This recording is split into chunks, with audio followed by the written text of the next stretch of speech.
Hey guys, Josh here, and in this video, I'll be going over everything you should know for your first week in Story of Seasons Grand Bazaar, and I will also be answering some questions I've been receiving a lot on how to unlock or do certain things at the beginning of the game. There will be some overlap with the tips and tricks video I posted a few days ago, possibly with some other ones I'll post in the future as well. So if you've been watching everything, you might find I'm repeating myself a bit in this one, but the goal is for this to be an all-in-one, step-by-step guide for beginners.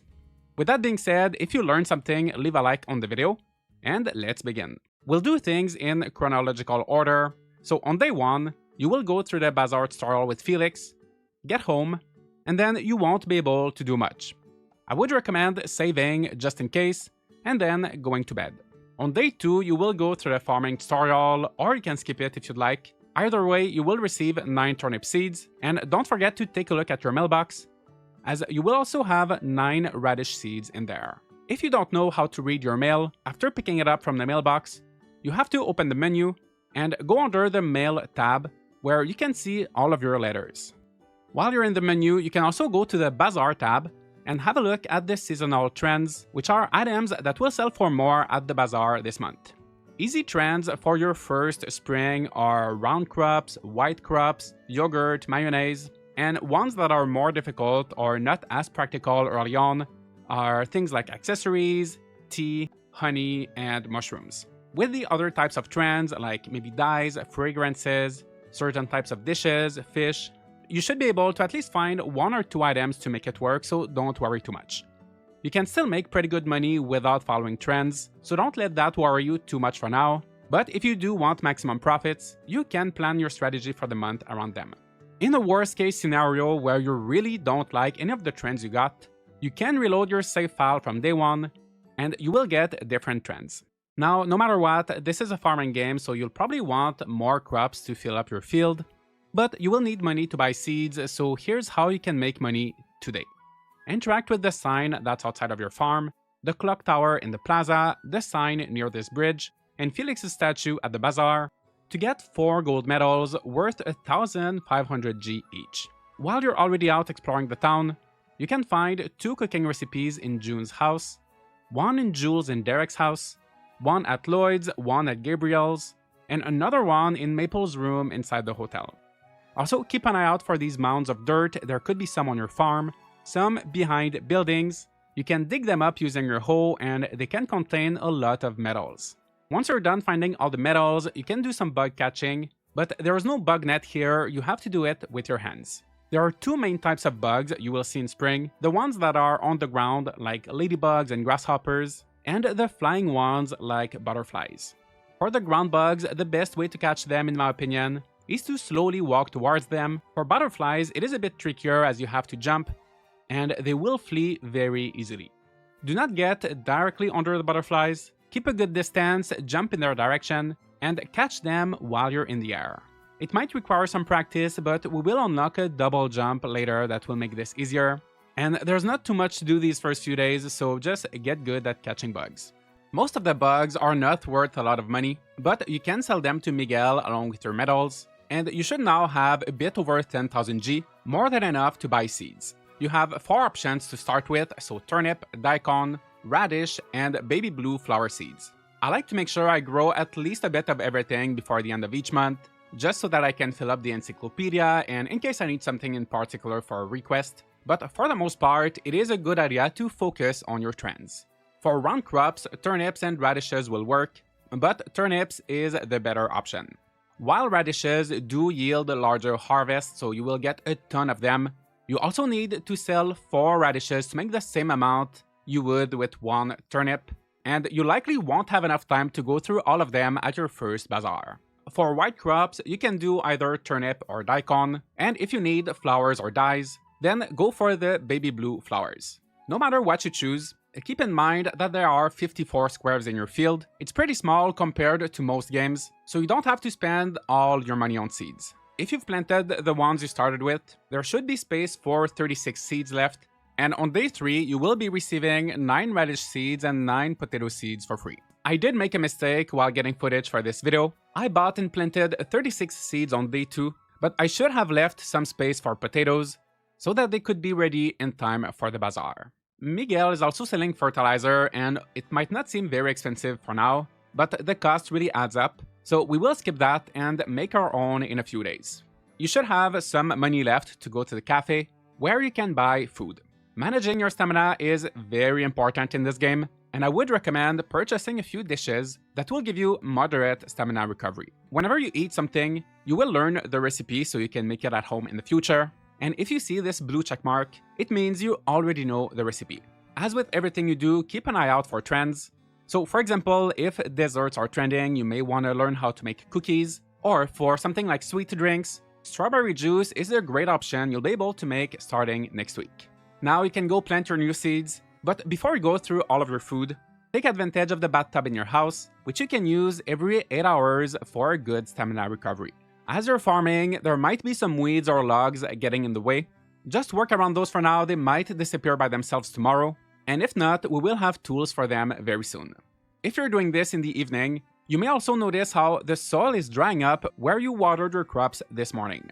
In Grand Bazaar, you can give your crops a second watering 10 hours after the first one, and if you do that every day, your turnips, for example, will be ready in 3 days instead of 4. The Bazaar is in 6 days, so if you are able to get 2 harvests, it will make a huge difference.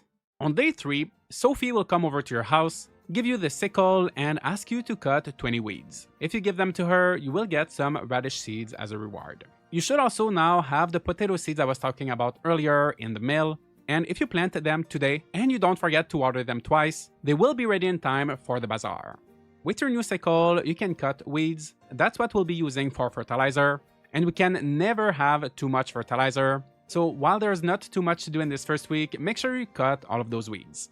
You can also collect flowers and herbs, which are great for dyes and fragrances, a bit of cooking, but they also make pretty safe gifts, so don't be shy to give them to your neighbors. By the way, as you socialize, using ZL you can quickly greet everyone around you, but it won't give you as many points as a proper one-to-one conversation.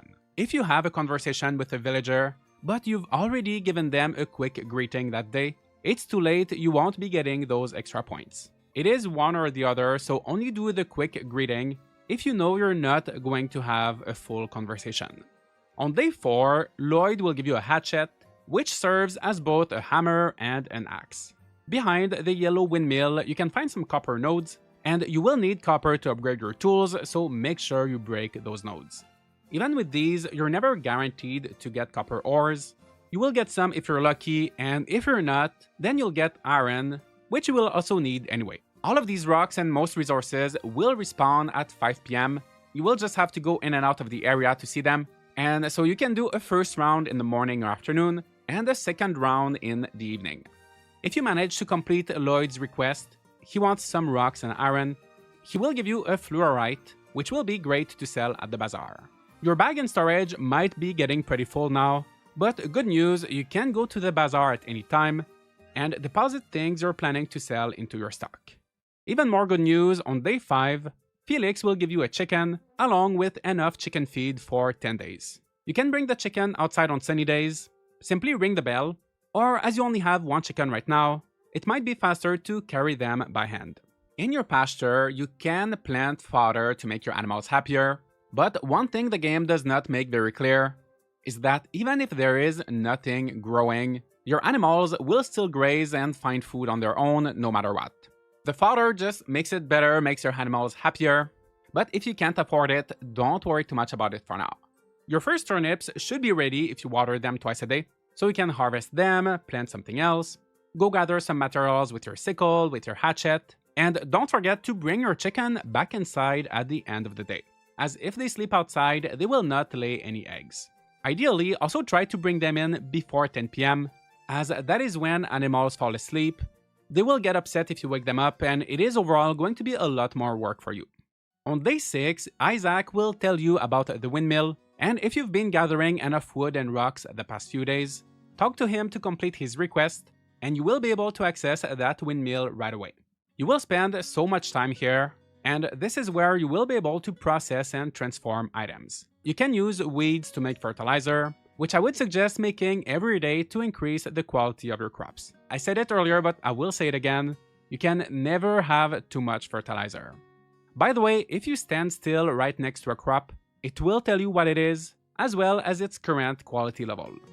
Besides fertilizer, the windmill can also be used to make mayonnaise, yogurt, dyes, fragrances, all of that, and in a majority of cases, transformed products are worth more than their raw ingredients. Even with most trends, so let's say that eggs are trending but mayonnaise is not, you will still make more money with mayonnaise than with eggs. There are some exceptions for this, so an egg plus, only when trending, will not be worth turning into mayonnaise until you have the last windmill to make mayonnaise plus.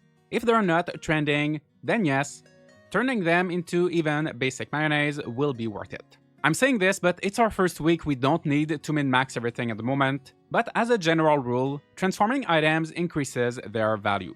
If you want to double check for yourself and compare prices between different items, you should know that the sales price listed in the Windmills crafting menu is based on a 0.5 star quality item, and it does include the price increase from trends. Then when you look at something in your inventory or storage, same thing, it already includes the price increase from trends, and of course now you will see the real value based on the actual star quality. If you'd like to see the base value of an item, its default price when there's no trend, you can do so using the bookshelf that's in your house. Last thing about the windmill, it can be used to upgrade your tools, and I would suggest starting with the hatchet, as it will make it easier to get more ores and thus upgrade the rest of your tools faster. Day 7 is when you will get your final tool, everybody's favorite or most disliked tool, the fishing rod, which will allow you to, of course, fish and make grilled fish or sashimi. Both of these are listed as giving a slight stamina recovery, but grilled fish does give you a bit more, while sashimi will give you less, but will add a durability buff for your fishing rod. The same principle applies to most foods. If there's no effect, if there's no buff, the stamina recovery is stronger. On day 8, it's finally time for the bazaar. It's gonna be a busy day, so don't forget to bring everything you wish to sell so you don't have to run back home, and try to get there for 10 AM to make the most out of it. The morning shift will end at 2, and you will have an hour break to shop. Miguel will have new seeds for purchase like onions and strawberries. His brother Ramon will have animals. See if anything works with your trends. And if you have 10,000 G, I promise you will not regret purchasing both the bag and the storage expansions from Wilbur. You can go back to work from 3 to 7. For me, at 6:30, I still had quite a few items left to sell, but I closed the shop early because the other merchants will also leave at 7. I bought the double jump technique from Felix, which will make it easier to catch bugs and reach certain areas. I got some new seeds, animals, and I sold everything I had left to Miguel. So since in the first week you don't have any decor that will boost prices at your stall, the only difference selling to Miguel is that the money you make will not go towards ranking up the bazaar. But at the beginning it doesn't really matter. We only need 1,000 G for this first rank, 50,000 for the next one, and we're already at 30,000. As you rank up the bazaar, you will have more counter space, so you'll be able to display more items at a time. You'll also have decor that will increase your prices, make customers buy more stuff, and so it will become way easier to go through everything before 7 PM. With each rank, you will see new characters with requests to open their own shop at the bazaar, so don't forget to help them. And now, with the first week completed, you should have a fairly good grasp of the gameplay loop to keep going. But before we go, I would like to very quickly go over some frequently asked questions and some things you may want to know for your first month or so. First question is, Josh, I am struggling to get my animals out of the barn. What can I do? When you're using the bell, make sure you are in the doorway area that sticks out, as close to the exit as possible. Otherwise, you might get in the way of your animals, and they will give you a hard time. Also, on the first day of summer, you will receive a free pet that will take care of herding animals in and out every day, starting with 1 and up to 6 animals the more you train your pet. You will get to choose between a dog that will care for the large animals and a cat who will take care of chickens. After that day, pets will become available for purchase at the bazaar, and you will be able to have a total of 4 dogs and 4 cats. Next question is, where can I find silver? You will get access to the mountain area on day 9, and if you have the copper hatchet, come to this spot here to break the silver nodes. Like with copper earlier, it is not a guarantee that you'll get silver ores. It is a pretty small chance, and you will need a lot of silver, so make sure you come back here often. Once you have the glider, there will be a few more mining spots available, and they will change with the seasons as well. So now you might be wondering, when will I get that glider? Well, on day 15, when you arrive at the bazaar, you will receive it for free from the nature sprites. But Josh, the glider is too slow, when can I get a horse? No worries, you will get a horse for free on the 14th of summer. You will get to choose one of 4 colors, and you can only have one horse at a time, but if you want, later you can rehome your first horse and replace it with a different one. You may find the horse a bit slow at the beginning, and its stamina will drain quickly, but the more you ride it, the faster it will get. You can also practice the derby course up to 3 times a day for additional training points. Okay, cool, but Josh, why is all the fish I catch 0.5 stars? Once you have the glider, keep an eye out for a day where the wind is level 2, and you should see this marker near Gabriel's house. Jump and glide across the river to meet the nature sprites again, and from that point, you will be able to give them your fish, bugs, forageables, honey, and mushrooms in order to increase the star quality of these items that you get in the future. Fishing especially can be a bit grindy, so try to fish regularly if you can. Wait, you said honey and mushrooms? How can I get those? That's simple, get your bazaar to rank 3, Arata will have a request for you, complete it, and then he will start selling beehives and mushroom logs at the bazaar. So Josh, I noticed that there are 3 windmills. How do I unlock the other 2? This is also after reaching bazaar rank 3, Isaac will ask you to find a lost item for him. It is located at the bottom left corner of the bazaar near a bench.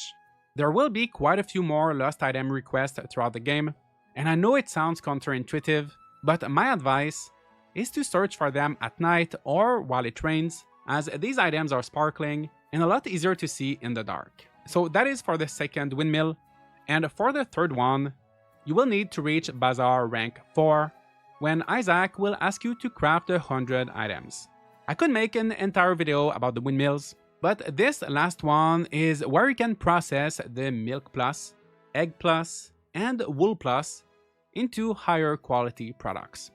Until then, you might be wondering what to do with those. It is perfectly okay to use, for example, an egg plus to make regular mayonnaise in the first windmill. It will give you a 0.5 star bonus. You will still be making a profit, but once you have the third windmill, these products will do even better in that one. Josh, last question. That is too many windmills. There's too much to do in this game. I'm overwhelmed. What should I do? This last one is more of a mindset tip than a proper gameplay tip, but you might feel like you can't possibly do everything you want to do in a single day. Indeed, the truth is you really can't. Time management is a big part of Grand Bazaar, and you will have to make choices in function of your priorities, so maybe one day you won't talk to anyone, but you will go to the mountains twice. Another day you might give gifts to every single villager, spend an hour or 2 fishing, but will run out of time to water crops a second time. The good thing is that there is always a next day. There is no real time limit on anything, no rush to finish the story or get married, and even if you make some mistakes, you can never really mess things up that bad. So just have fun and remember that as long as your crops are watered once and that your animals are fed, everything else you can fit in your day is extra, so you're doing great. In this video, I tried to show you a somewhat more efficient first week, all while integrating some tips and tricks, but in the end, there's no wrong way to play. Do what works best for you. With that being said, I hope you learned some useful information. Let me know in the comments if you'd like me to go over anything in more details, as I am preparing a ton of guides for Story of Seasons Grand Bazaar. Leave a like and subscribe for more content like this, and I'll see you all in the next video.